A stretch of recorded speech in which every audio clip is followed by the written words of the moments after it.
Imagine achieving immortality, but at what cost? Your flesh rotting from your bones, your soul torn from your body and imprisoned in a jeweled phylactery, your mind twisted by centuries of isolation and dark magic.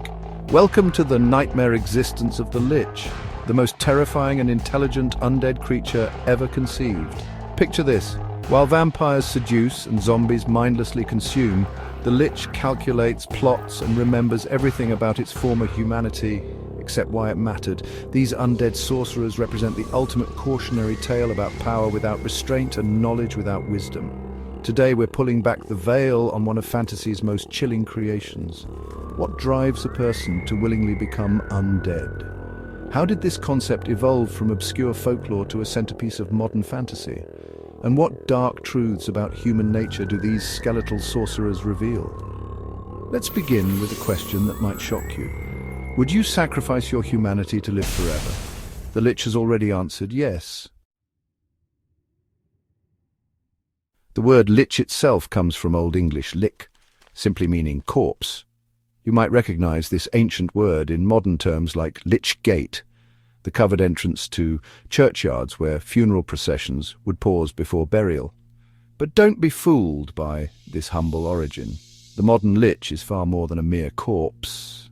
Unlike vampires who arose from genuine folk fears about blood and contagion, or zombies who emerged from Haitian slavery traditions, the Lich, as we know it today, is a relatively recent creation. The earliest conceptual ancestors appear in tales of necromancers, magic users who communed with or raised the dead. Ancient myths speak of sorcerers like the Witch of Endor who summoned spirits, while medieval European folklore whispered of dark magicians who animated corpses. The direct literary predecessor emerged in weird fiction of the early 20th century. Clark Ashton Smith's The Empire of the Necromancers features magicians who reanimate the dead and eventually become undead rulers, while H.P. Lovecraft's The Festival mentions the Lich, using the old word to describe an intelligent animated corpse.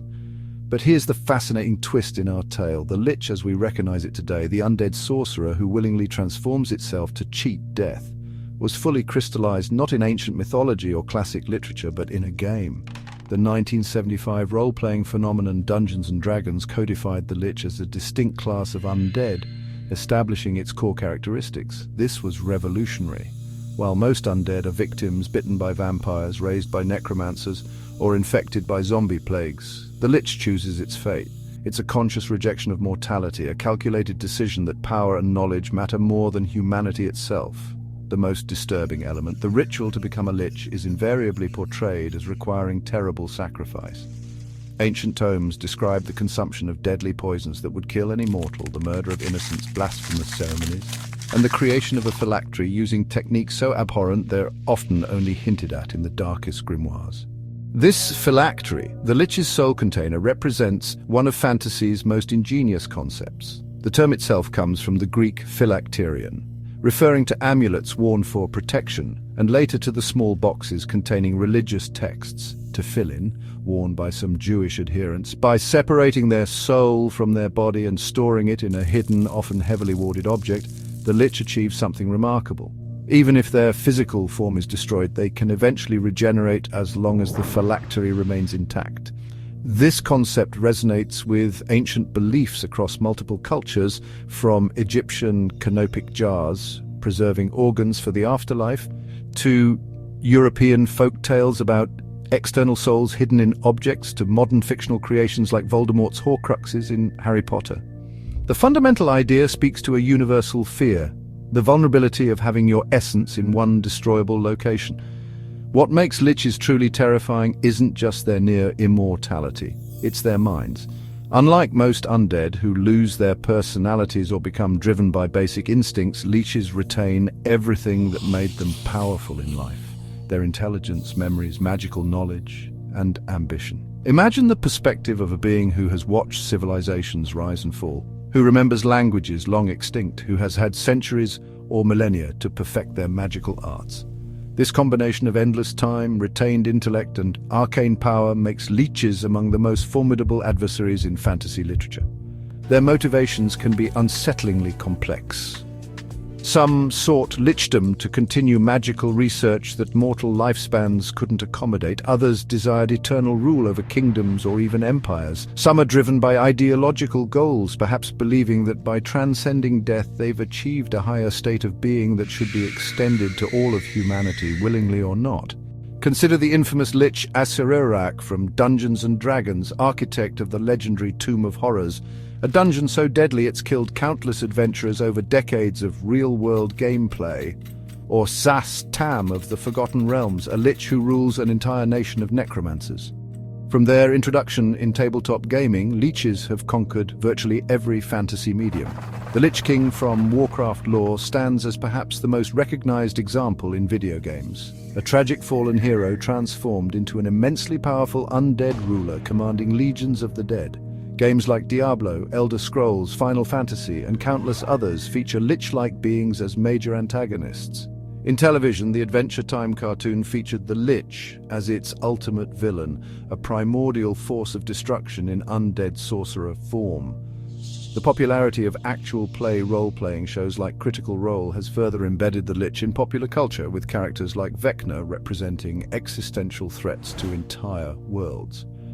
Even literature that doesn't explicitly name liches often incorporates similar concepts. Tolkien's Sauron stored part of his essence in the One Ring, making him virtually unkillable unless it was destroyed, a clear parallel to the phylactery concept.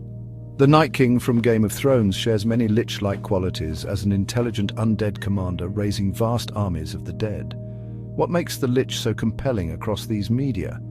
The answer lies in what these undead sorcerers represent metaphorically.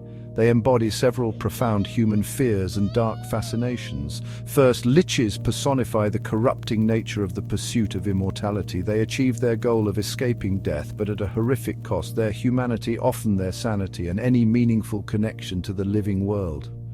Second, liches embody our deepest fears about the corrupting influence of knowledge and power without ethical constraints. These were individuals who accumulated vast magical ability but were ultimately consumed by it. Third, and perhaps most disturbingly, liches serve as mirrors reflecting the ultimate form of selfishness, the willingness to sacrifice others for personal gain. While vampires have been romanticized and zombies have become metaphors for consumerism, the Lich has largely resisted being softened in popular culture. There are few, if any, sympathetic or misunderstood liches in mainstream media. However, some modern interpretations have added fascinating nuance. What if someone became a lich for allegedly noble reasons?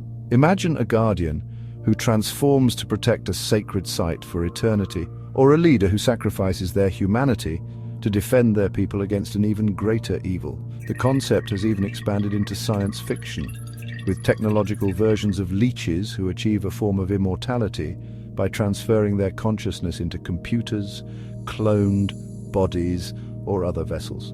Shows like Altered Carbon and Black Mirror have explored similar themes. This connects to profound philosophical questions about personal identity.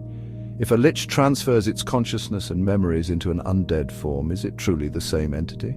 If memories and personality remain intact, does the physical transformation and moral corruption represent a new being, or simply the logical conclusion of ambitions and flaws that were always present?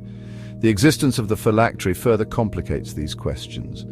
If a lich's essence is divided between its animated corpse and its soul container, where does its true identity reside?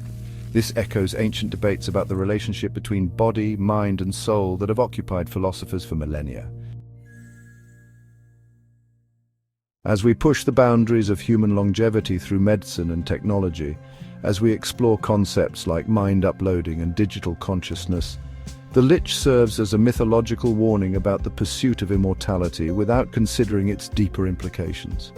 It asks us to consider what sacrifices we might be willing to make to extend our existence, and at what point those sacrifices might fundamentally change what we are.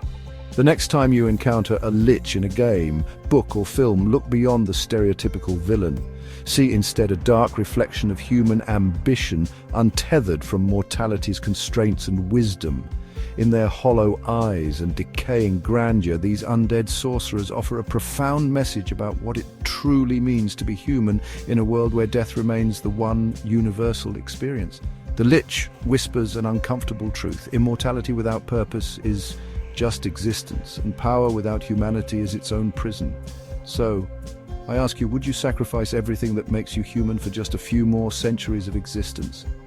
Before you answer, remember, the Lich once made that choice and now exists forever in a state of living death, powerful beyond measure, yet eternally separated from everything that once gave life its value.